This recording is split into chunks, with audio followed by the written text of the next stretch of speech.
You are listening to Night Tribe Radio. Night Tribe Radio.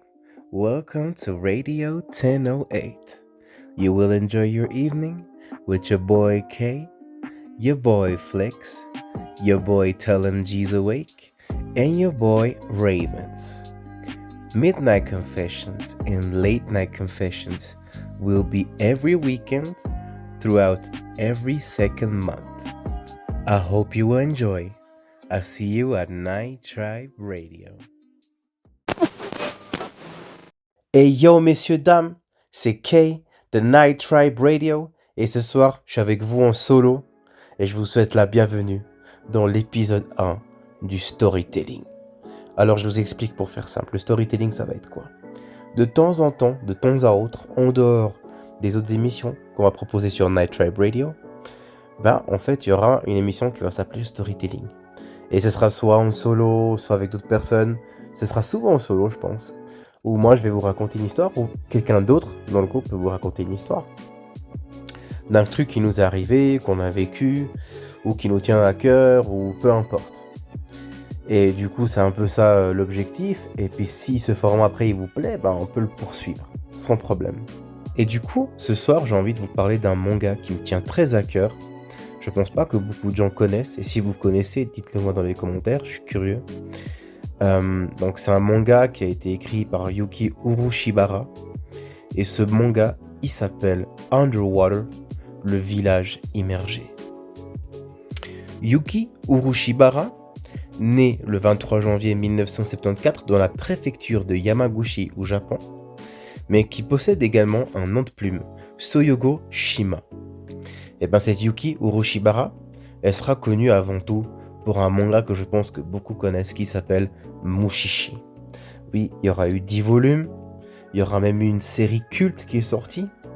Alors les 10 volumes se termineront en 2008, démarré en 1999. Et puis la série culte elle est arrivée un petit peu plus tard, dans les années 2010. Mais elle a également créé un autre manga que moi je lis aussi et que j'ai fini d'ailleurs, c'est un manga en 3 tomes donc c'est plutôt court. C'est un manga qui s'appelle Flow. Ce manga est sorti en 2018 et c'était une belle petite découverte, une petite pépite qui est passée un peu inaperçue mais qui m'a beaucoup plu et beaucoup touché et que j'aime beaucoup. Et du coup, pour revenir sur le manga dont je vous ai parlé, donc Underwater, le village immergé, qui est d'origine sorti en 2009 au Japon, mais qui aura pris du temps à arriver en Europe. Parce que finalement, ce manga il sera sorti en Europe en 2016.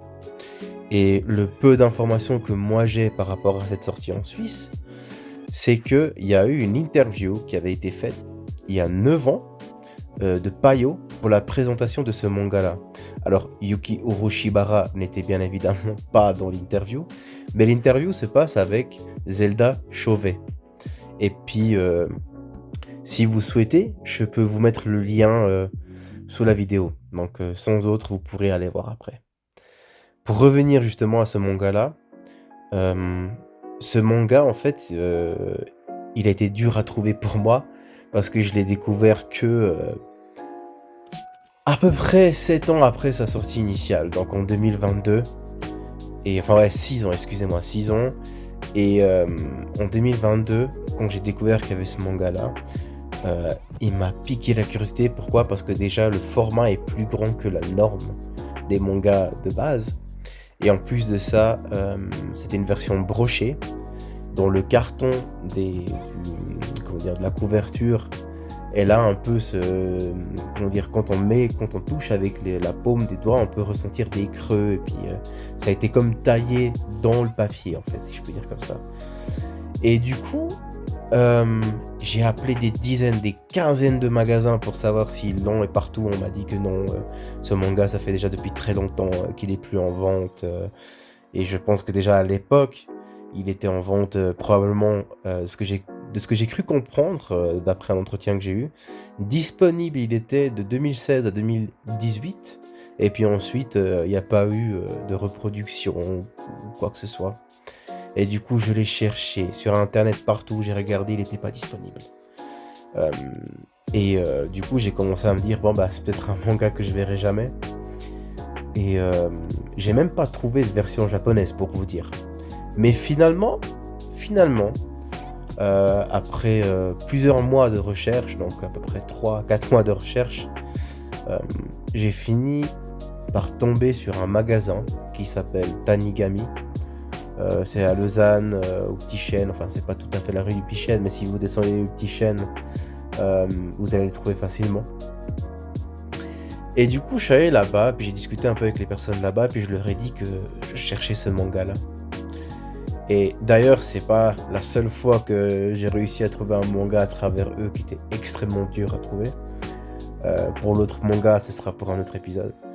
Mais en tout cas, en parlant avec le chef du magasin, il m'a dit que il peut pas me garantir, mais qu'il peut appeler quelqu'un qu'il connaît en France, qui j'ai pas très bien compris exactement à 100% c'était quoi le lien avec cette personne, mais quelqu'un qui pouvait soit réimprimer, soit éventuellement envoyer une copie encore existante pour que je puisse l'avoir en français et tout. Puis j'ai dit, bah écoute, très volontiers, je voudrais bien l'avoir. Et j'ai attendu un moment, hein, ça a pris à peu près... c'était quoi, enfin un moment, j'exagère un peu le truc, mais il me semble que j'ai dû attendre à peu près 2 mois. À peu près 2 mois, et puis finalement j'ai reçu ces 2 copies comme neuves, emballées et tout, et j'étais très touché parce que bah c'est pas toujours qu'on a la chance d'obtenir un manga de cette façon-là. Et après, je pense que là où ça a joué pour moi, c'est que j'ai pas forcément, entre guillemets, la langue dans ma poche. Je dis bien ça dans le bon sens, hein. Ça veut dire que je parle beaucoup avec les gens, je suis quelqu'un de très émotionnel et je sais aussi en fait me mettre les gens dans la poche finalement. Et j'ai une approche que les gens apprécient très souvent, même que des fois ça peut venir un peu trop, hein, donc il y a aussi de la négativité non, mais c'est pas forcément toujours joyeux quoi. Mais en tout cas, ben, pour le coup ça m'a réussi. Et c'est comme ça que j'ai obtenu ce manga euh, qui me tient très à cœur. Et c'est un petit peu ça l'histoire que je voulais vous raconter. Et du coup, voilà quoi. Et j'avais aussi cru comprendre à travers un téléphone que j'avais eu à cette époque-là, où je recherchais le manga, que elle aurait été présente à Lausanne.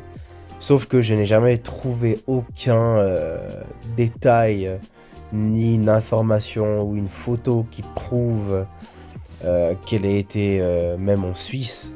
Donc il n'y a aucune certitude là-dedans. Et pour être franc avec vous, je suis pas entièrement convaincu. Mais c'est tout à fait possible, hein. C'est tout à fait possible. En tout cas, j'ai pas vraiment eu d'informations supplémentaires là-dessus. Donc si ceux qui ont envie de faire leurs recherches et de creuser, faites. Moi personnellement, j'ai cherché, j'ai rien trouvé du tout. Donc si vous trouvez, franchement, props à celui ou celle qui trouve, shout out. Vraiment, parce que j'ai essayé de trouver, j'ai rien trouvé du tout. Et tout ça pour vous dire que ceux qui ont été fans de Mushishi et Flow, n'hésitez pas à essayer de trouver même, je sais pas s'il y a un scan, je sais pas s'il y a un scan, si ça existe un scan de Underwater. Je suis pas entièrement convaincu, mais il faudra aller vérifier, qui sait. Mais pour vous parler un petit peu plus de Yuki Uroshibara, c'est une mangaka qui a quand même une belle trajectoire. Trajectoire qui est très inspirée en fait un petit peu de la nostalgie de Miyazaki, donc Hayao Miyazaki. On retrouve un petit peu les idées, pas les idées de Hayao même, mais on trouve un semblable à ce que Miyazaki serait capable de faire, mais à sa propre façon à elle. Donc c'est pas de la copie, qu'on soit bien d'accord, hein. C'est pas de la copie, c'est très unique ce qu'elle fait. Mais en tout cas, on remarque dans chaque manga qu'elle a sorti, on sait que c'est elle qui l'a fait. C'est sa touche personnelle à elle. Il n'y a pas 10 000 personnes qui font la même chose qu'elle. Ça, je peux vous le garantir parce que elle a vraiment un dessin à part dans le monde du manga. Je connais personne qui fait même des dessins similaires à ce qu'elle fait. C'est très à part. Et c'est aussi quelqu'un qui a remporté plusieurs titres suite à ses mangas, dont le Grand Prix du concours des 4 saisons organisé par le magazine de prépublication manga Monthly Afternoon, ce qui lui vaudra la publication de son œuvre Mushishi. Et c'est d'ailleurs comme ça qu'elle s'est fait entendre dans le monde. Et à l'heure où je vous parle, il y a actuellement une réédition qui est disponible à la FNAC, à Lausanne. Donc pour ceux qui habitent en Suisse, filez très vite. Courez, vous commandez-le en ligne, faites vite avant que ça disparaisse. Parce que ça, je peux vous garantir, ça va pas rester longtemps, c'est 2 tomes, ça va partir vite. Et personnellement, sur internet, j'ai vu que 2 disponibilités à la FNAC. Donc faites vite. Et sur ce, j'arrive gentiment au bout de ce storytelling. J'espère que ça vous a plu. Je vous remercie d'avoir écouté attentivement. Et puis si vous avez des questions à poser, que vous avez des idées ou quoi que ce soit, n'hésitez pas à me le faire savoir dans les commentaires. Je serai le premier à être là, à écouter, à répondre si j'arrive à répondre. Et je mettrai en avant la personne qui m'aura inspiré. S'il y a quelque chose de nouveau qui m'est admis dans les commentaires, je le ferai savoir. Ça c'est clair.